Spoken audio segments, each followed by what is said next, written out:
Ora viva, caros alunos, como eu já vos disse umas quantas vezes, uma das intenções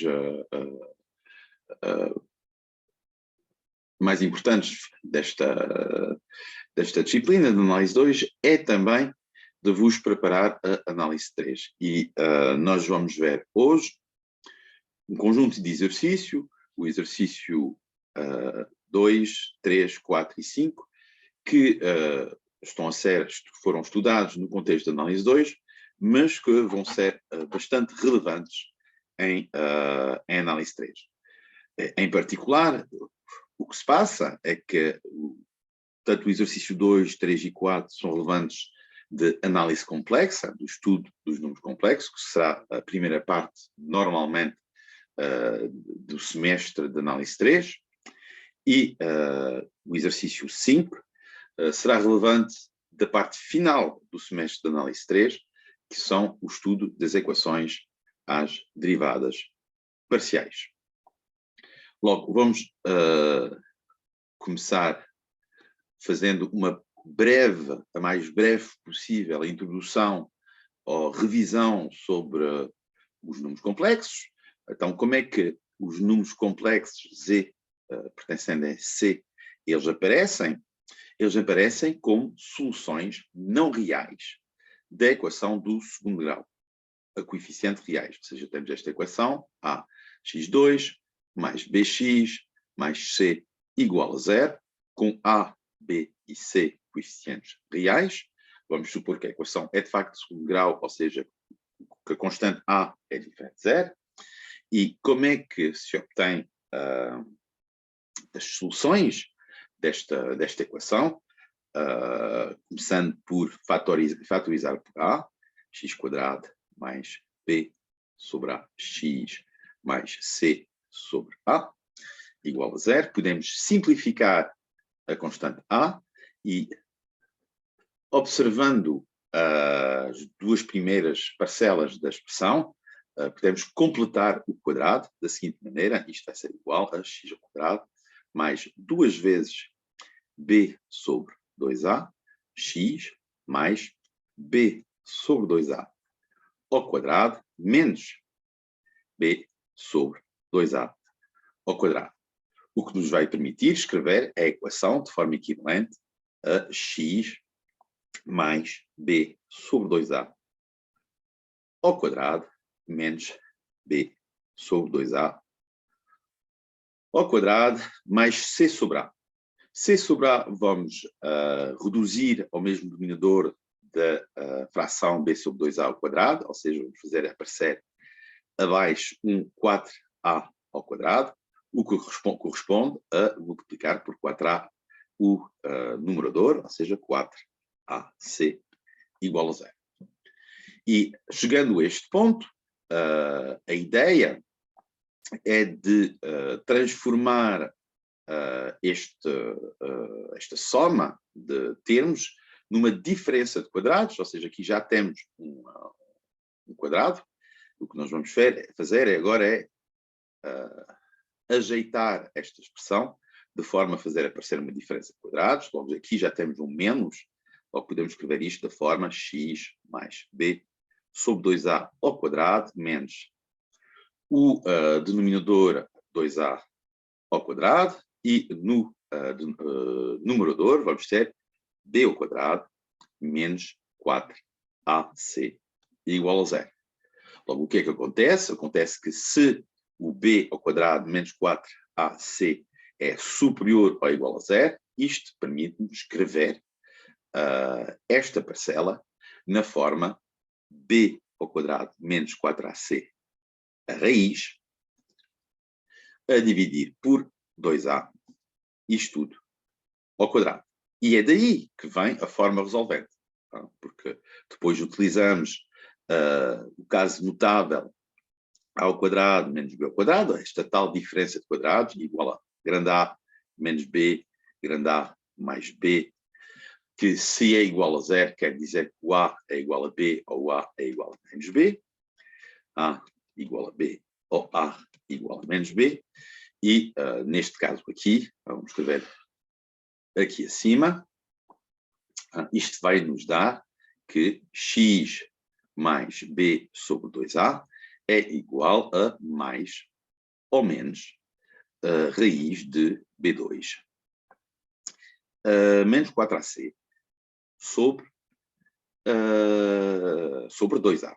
E o passo seguinte seria simplificar esta expressão de forma a fazer aparecer a forma resolvente à qual vocês estão habituados.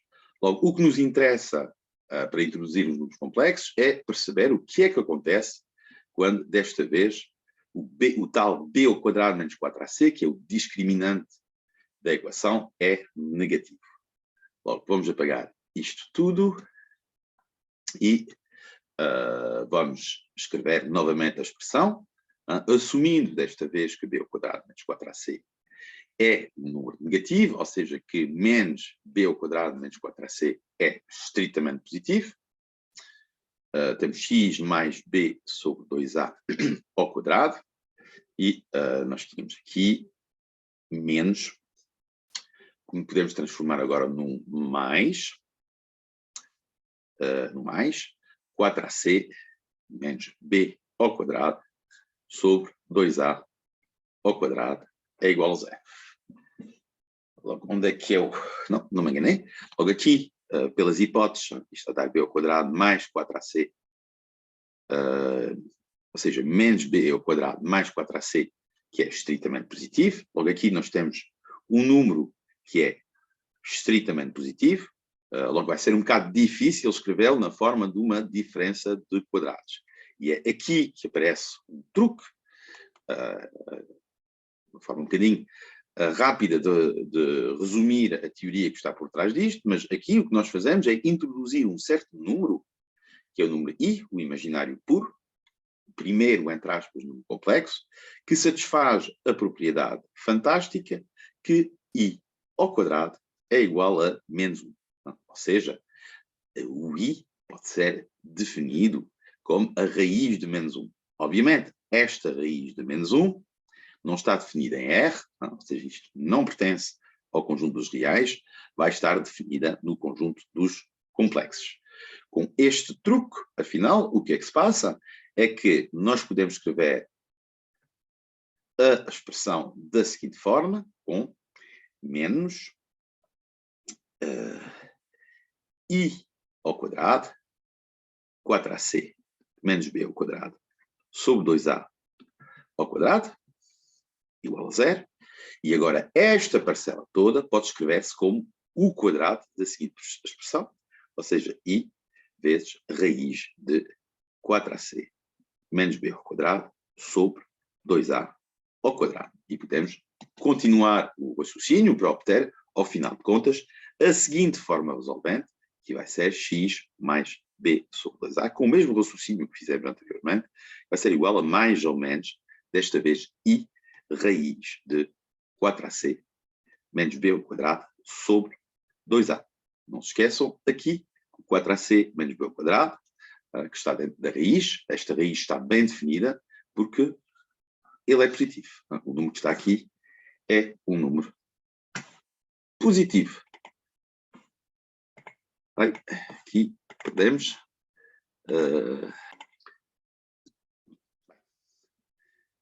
Logo, o que é que aparece aqui? Vamos aqui escrever uma coisa que é bastante importante, é que, afinal de contas, este número vai escrever-se como um certo número real, que é o menos b sobre 2a, mais ou menos, ou seja, mais i vezes, mais ou menos, outro número real, que é 4ac menos b ao quadrado sobre 2a.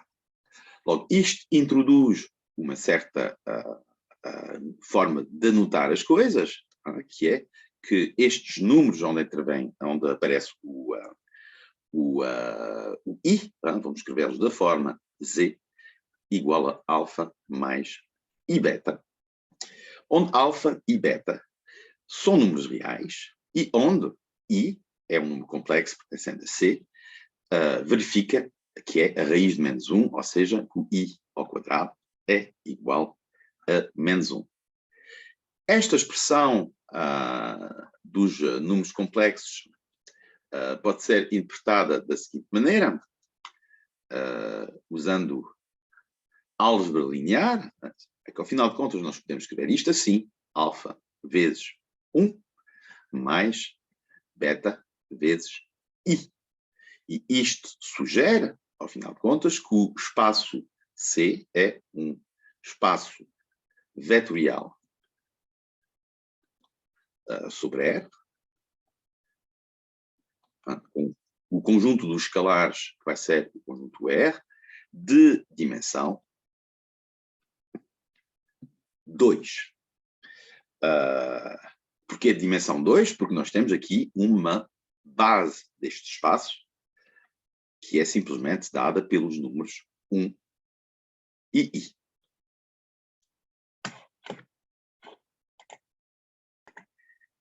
Essa propriedade algébrica tem o benefício de nos permitir identificar, num certo sentido, o conjunto dos números complexos com o plano R2. Simplesmente porque nós podemos representar o R2 da seguinte maneira. Aqui vamos pôr X, aqui vamos pôr Y, aqui vamos pôr o primeiro vetor da base, que vai ser 1, e aqui vamos pôr o segundo vetor da base, que vai ser I, e, ao final de contas, o que é um número complexo, como eu escrevi ali acima, ou seja, este Z igual a alfa mais IB, ele pode ser interpretado geometricamente como o vetor, ou o ponto, de posição cujas componentes na base canónica são alfa, beta. Aqui vamos pôr aqui o alfa e aqui vamos pôr o beta. Logo, há uma identificação com os números reais e se, por além disso, isso permite introduzir no espaço dos números complexos uma soma e também, vamos ver, um produto. Logo, a soma em C, por causa da estrutura do espaço vetorial, vai ser simplesmente a soma de vetores, de pontos, ou de vetores, de posições, vai ser simplesmente a soma igual à soma das componentes. O vetor soma é o vetor cujas componentes são as somas das componentes.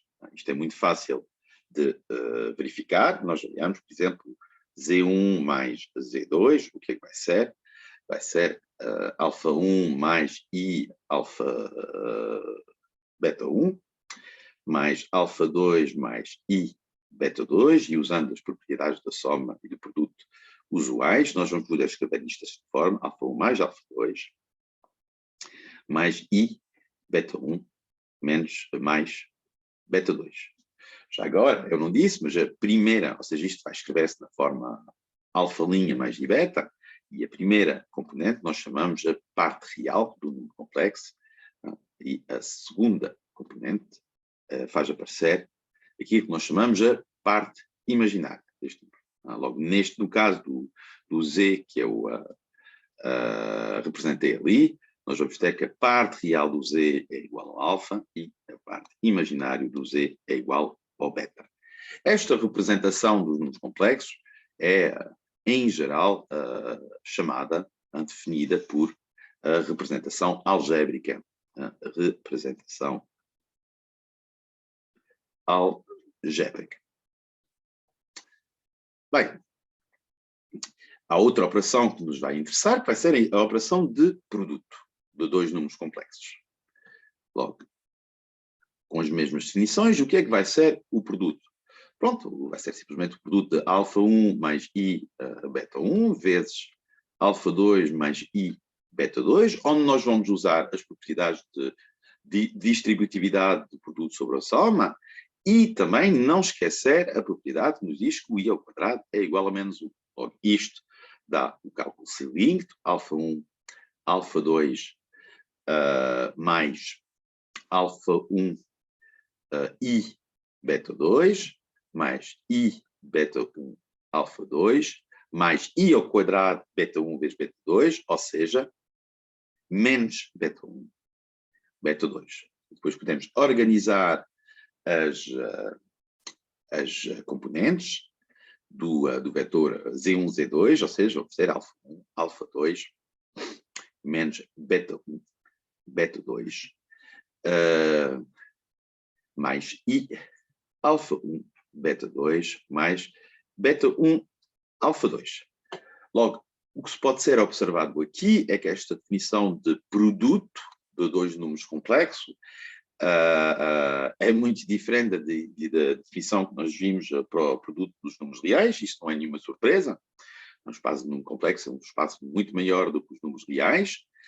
Por além disso, não é um produto, quando nós olhamos os números complexos, eventualmente como através da identificação com o plano cartesiano, também não se interpreta como um produto interno de dois vetores.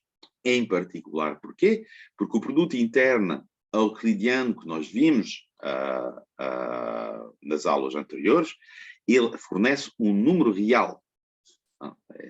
É um número real, enquanto este produto é de facto um produto numérico, ou seja, tenho dois números, faço o produto e vou obter um número no espaço.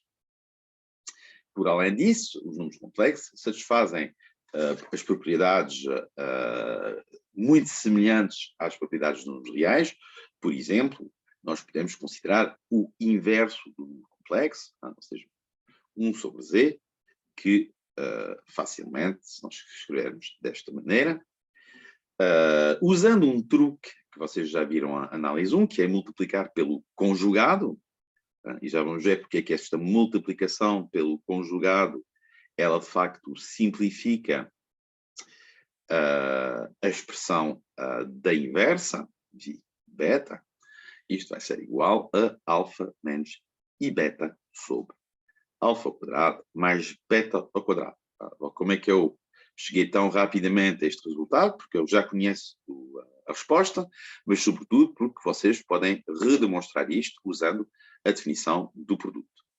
Logo, este número que nós chamamos Z, aqui, ele é associado a um conjugado, cuja notação será mesmo a notação Z barra, de conjugado, que é simplesmente passar do I ao menos I.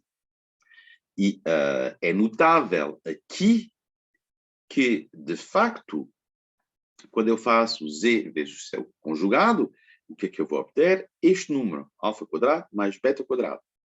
E este número não é um número inocente. No sentido, estamos a olhar na representação algébrica o número complexo, vai ter a abscissa alfa, ordenada beta, o que é, ao final, o número alfa ao quadrado mais beta ao quadrado, é o quadrado da distância, do ponto alfa-beta à origem. Ou seja, é o quadrado do comprimento do vetor alfa-beta. Ou seja, se vocês lembrarem-se das definições que nós vimos sobre a norma euclidiana, isto é, essencialmente, a norma do vetor z ao quadrado, que acaba por ser uma norma que é definida a partir de um produto. Logo, z vezes z barra, a raiz de z vezes z barra, é igual a essa norma. Esta norma, já agora, é chamada o módulo do número complexo e representa simplesmente a distância do número complexo à origem quando representado no plano R2, ou seja, quando nós fazemos esta identificação. Logo, há aqui uma propriedade bastante notável, que é que esta forma ela é muito parecida com uma forma que nós já vimos ao início do semestre, que é que a norma euclidiana de um vetor é a raiz quadrada do produto interno, o produto interno euclidiano com ele próprio. Logo, aqui há uma pequena diferença, mesmo se nós podíamos imaginar aqui o x pertencente a R2, aqui o produto interno não é um produto interno entre vetores, ele é um produto interno entre um número complexo e o seu conjugado, e é por isso que na nomenclatura, no vocabulário matemático, isto não é propriamente dito um produto interno, é aquilo que se chama um produto hermiciano, ou hermítico. Logo esta coisa aqui. O produto interno, outra forma de dizer as coisas, é que a norma euclidiana é associada a um produto interno, o módulo complexo ele é associado a um produto hermiciano. Produto hermiciano. Logo, porquê que eu estou aqui a vos falar desta palavra um bocadinho pedante de hermiciano? É porque para os alunos que vão estudar a mecânica quântica vão perceber, faz parte das definições da mecânica quântica, que é essencial nós trabalharmos num espaço vetorial cujo corpo dos escalares é o conjunto dos complexos. E as normas que vão ser definidas nesses espaços, já agora estes espaços são chamados espaços de Hilbert, as normas vão ser deduzidas não do produto interno, mas de um produto hermiciano. Que vai satisfazer propriedades muito semelhantes àquelas dos produto interno. Logo, estas coisas, onde é que elas são vistas? Essencialmente no exercício 4, vocês podem verificar que, de facto, a observação que é feita sobre este exercício corresponde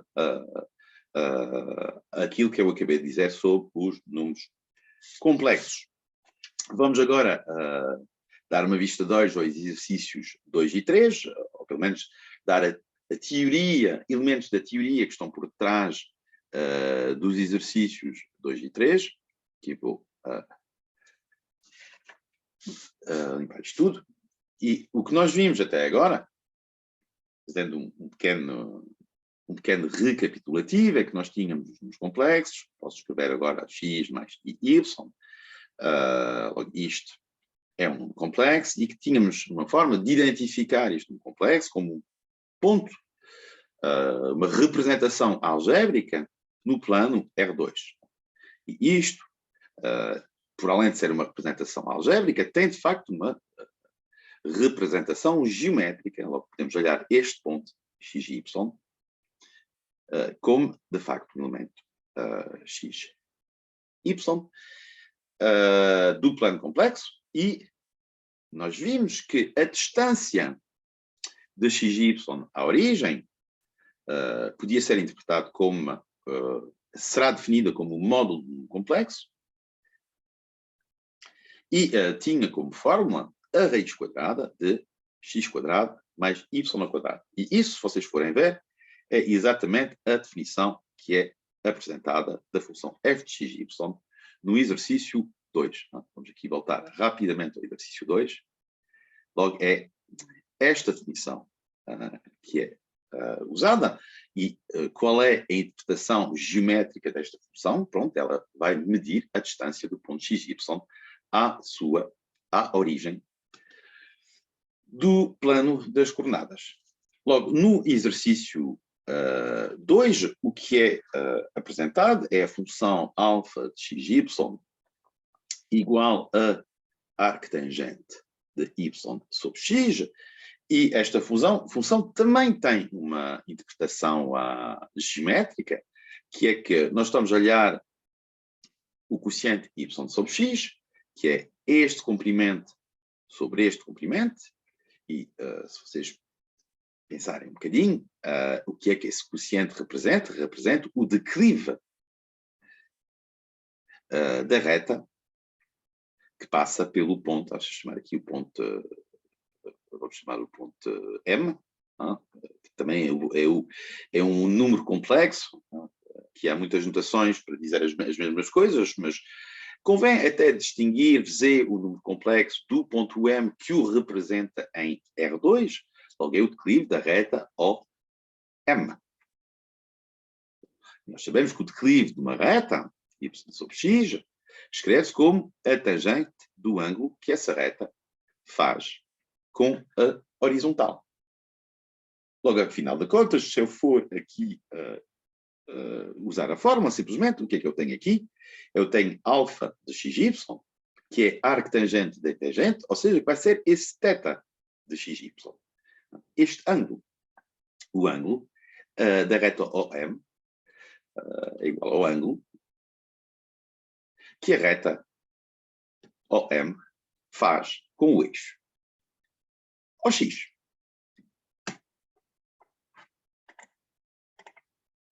Bem, logo, nós vamos encontrar estas duas funções, θ de xy, e no fundo, ela aqui foi chamada f de xy, mas vamos encontrá-la sob o nome de ρ de xy, ou às vezes até de r de xy. Nós vamos encontrá-las brevemente em análise 2D, porque simplesmente o que é que nós estamos a fazer aqui? Nós estamos a associar a dois pontos do plano um certo valor positivo, que é o ρ de xy, e um certo ângulo, θ de xy, e estes valores, o ρ e o θ, vão corresponder àquilo que nós vamos chamar as coordenadas polares. Já agora, x e y, nós aqui escrevemos ρ e θ em função de x e y, mas x e y, eu deixo vocês verificarem muito facilmente que vão escrever-se na forma, em função de ρ e θ, da forma ρ sem θ para x e y igual a ρ sem θ. Isto é uma simples aplicação da definição do cosseno e do seno num triângulo retângulo, onde aqui temos um ângulo θ e a hipotenusa tem comprimento ρ. Mas, sobretudo, o que vai ser importante é como é que vocês vão encontrar esse ρ e esse θ em análise 3D. Logo, usando simplesmente aquilo que eu acabei de escrever, que z é igual a x mais y, e que a todos x e y eu posso associar um comprimento ρ, que é a distância de xy à origem, e um ângulo θ, que é o ângulo com a horizontal, é fácil ver que isto vai escrever-se da forma ρ sem θ mais i ρ sem θ, ou se quisermos, na forma ρ coseno θ mais i sem θ. E esta notação cartesiana, esta notação, ou seja, esta notação cartesiana que corresponde a uma representação algébrica dos números complexos, ela vai corresponder a uma representação chamada exponencial ou trigonométrica da seguinte forma: z é igual a exponencial de iθ.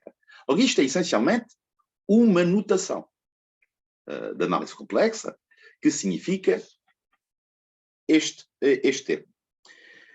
Na verdade, esta notação é um bocadinho mais do que isso, porque esta notação ela contém a definição da exponencial. Logo, a exponencial ela é, ou poderia ser, teoricamente definida desta maneira. E estamos a falar da exponencial não só da exponencial complexa, mas da exponencial real. Logo, há, de facto, uma relação muito profunda entre a função exponencial e as funções trigonométricas. E são coisas que vocês vão estudar em análise 3D, esta relação entre a trigonometria e os números complexos. Logo, esta notação, esta representação do número complexo, será chamada a representação exponencial ou trigonométrica, a opor, entre aspas, à representação algébrica ou cartesiana.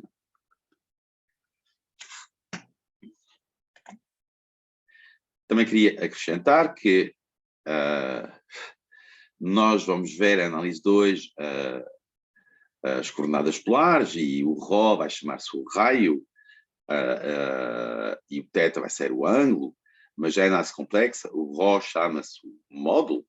Isso é natural porque vocês vão ver que ρ é igual ao módulo de z e o θ, o ângulo com a horizontal, vai chamar-se o argumento. Argumento de Rho. Desculpa, de Z.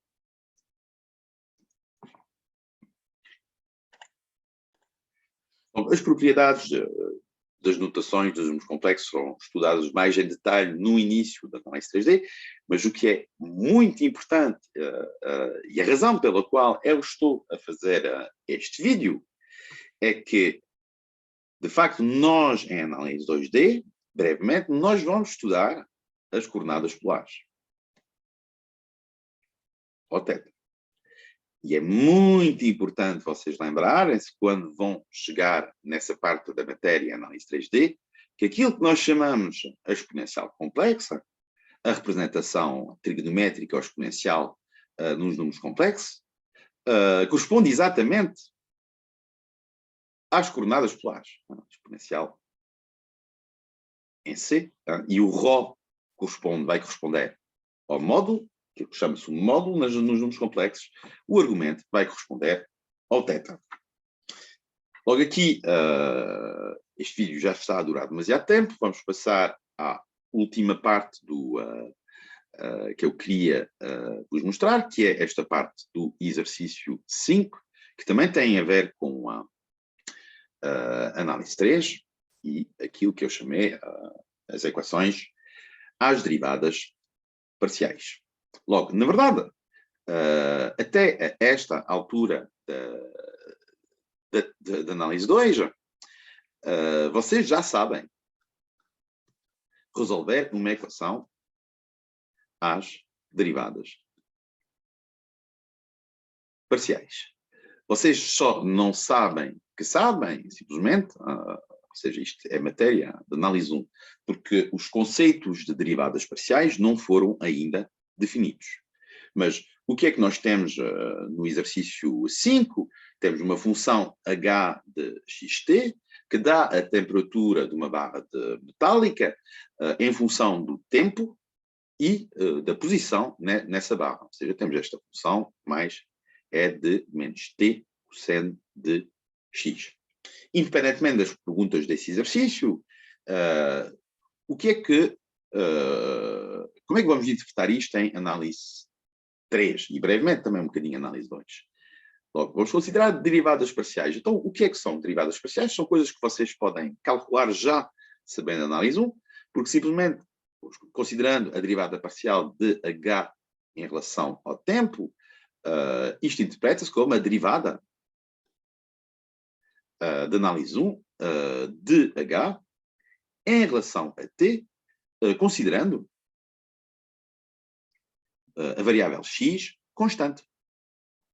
Logo, não é uma variável, fixamos essa variável, derivamos h considerando a variável x constante. Logo, aqui, obviamente, a única dependência que nós temos em função de t vai ser exponencialmente t, a constante vai dar zero, logo isto vai ficar menos exponencial de menos t cosseno de x. É muito fácil de calcular.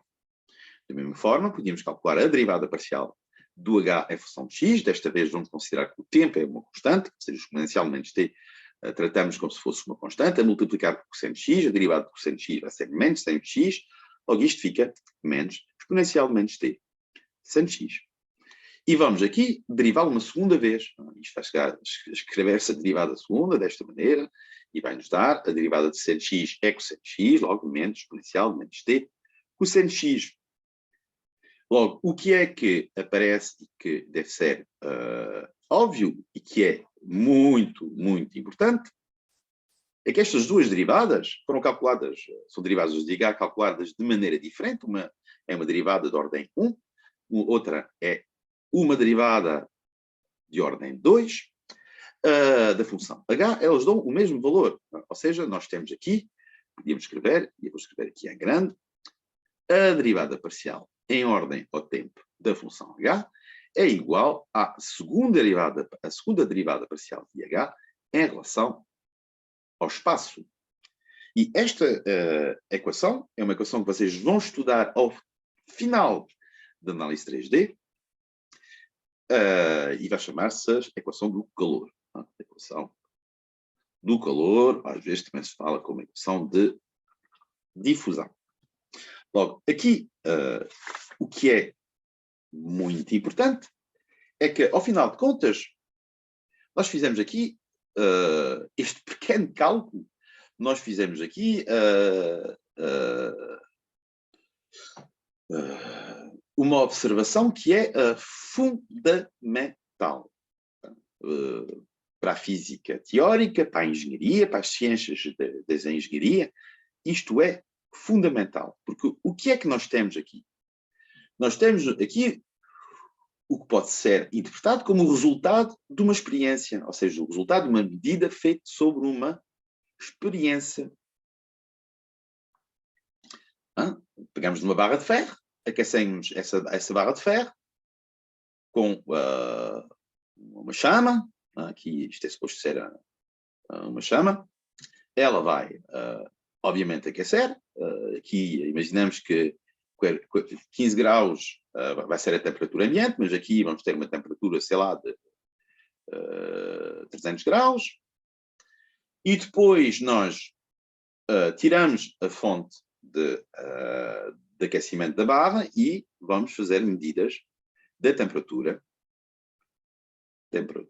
a vários pontos, x igual a 1, x igual a 2, desta barra, em função do tempo, ao instante t igual a 1, 0 segundos, 1 segundo, 2 segundos, etc. E é a partir desta experiência que nós vamos ter a expressão desta função h. Logo, do que é que, ao final de contas, trata a física? A física, as soluções, nós acedemos a elas a partir da experiência. O que é que nós queremos saber em física? Preocupamos com as leis, com as equações. Logo, é isso que os físicos e a ciência da engenharia ela procura. Procura, a partir de experiências, deduzir quais são as leis fundamentais que vão gerir a evolução dos sistemas que nós estamos a estudar. Logo, entendem aqui que vocês, em análise 3, o que é que vai-vos ser dado? Vai-vos ser dado as equações. Logo, o ponto de vista da física pode ser visto como totalmente oposto, ao contrário, não é oposto, é contrário. E alguém poderia dizer também complementar ao ponto de vista matemática, porque o que é que fazem os matemáticos? Eles pegam uma equação diferencial, ou equação qualquer, e eles querem chegar à solução. Ou seja, eles partem da equação para chegar à solução. É isso que fazem os matemáticos. O que é que fazem os físicos? Os físicos fazem experiências e, a partir do estudo das experiências, chegam às equações, às leis. Os físicos, eles querem, a partir das experiências, tentar adivinhar, tentar determinar modelos que regem a evolução da nossa experiência, ou seja, eles procuram as equações. E isso são dois pontos de vista complementares, mas muito diferentes. E tem uma consequência em termos pedagógicos, é que uma disciplina como análise 3D ou outras disciplinas que envolvem equações diferenciais e que são lecionadas por matemáticos, o que eles vão vos dar é uma sucessão de equações e a técnica para resolvê-las, para chegar às soluções. Mas têm que ter noção que os vossos professores de física, muitas vezes, o que eles vão fazer é exatamente o contrário. Tá? Eles vão partir da solução, da observação, e tentar chegar à lei que rege o fenómeno físico que estão a estudar. E há outro passo que os físicos também fazem, mas que os matemáticos não fazem, que é, a partir da lei, tentar perceber as equações, e pelo menos a fenomenologia do processo físico que está a acontecer, para voltar a interpretar as soluções. Logo, o ponto de vista matemático ele é muito abstrato, ele não segue a metodologia física. Ele é mais rigoroso, obviamente, mas para os estudantes que pela primeira vez vão ver equações diferenciais, isto pode ser um bocadinho assustador, porque, de facto, poucas das coisas que vocês vão estudar em análise 3D, nas equações diferenciais, vocês vão usar em física ou nas disciplinas de engenharia correspondente. Logo, até posso aqui desvendar um resultado que é muito problemático para os alunos em análise 3D, ou nas disciplinas que envolvem equações diferenciais, que é os teoremas de existência e unicidade. Para que é que servem teoremas de existência e unicidade? E, obviamente, que se nós olharmos na perspectiva de um físico, um teorema de existência e unicidade não serve rigorosamente para nada. Porque os físicos, eles o que fazem na sua observação é, obviamente, de observar as soluções. E, em geral, se repetirem a mesma observação nas mesmas condições, há exceções, obviamente, mas, em geral, na maioria dos casos, a mesma experiência vai dar o mesmo resultado. Ou, pelo menos em mecânica clássica, isso acontece. Nós sabemos que a solução existe porque observamos, e nós sabemos que a solução é única porque podemos repetir a mesma experiência e observamos a mesma coisa. Logo, um resultado que nos garante a existência e a unicidade, para um físico, socorre. Agora, eu não estou a dizer que a perspectiva, ou que um resultado destes não é, e portanto é físico. Na verdade, é fundamental em física. É só que para uma física de nível de licenciatura ou até mestrado, vocês nunca vão precisar de usar este tipo de resultados nas vossas disciplinas de física. Mais tarde, para disciplinas mais avançadas, estes teoremas voltam a aparecer e, por além disso, têm um significado físico, podem ser interpretados fisicamente.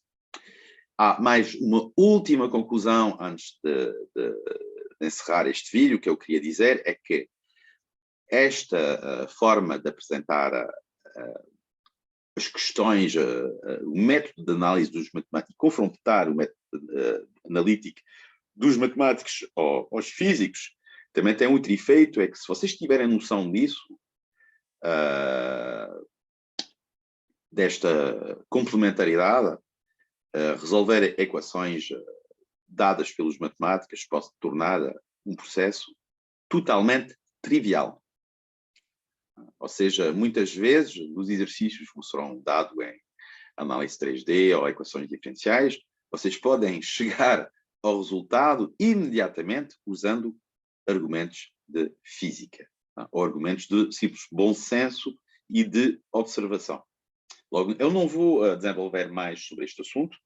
Aconselho-vos a visitarem alguns vídeos, ou eventualmente mais tarde, que eu tenho neste canal, em particular os vídeos EDPs para totós, parte 1 e parte 2, que sistematizam um bocadinho o estudo das equações às derivadas parciais, mas isso só aconselho muito mais tarde, quando vocês acabarem, por exemplo, o semestre de análise 2, e eu voltarei a vos lembrar nessa altura que esses vídeos existem.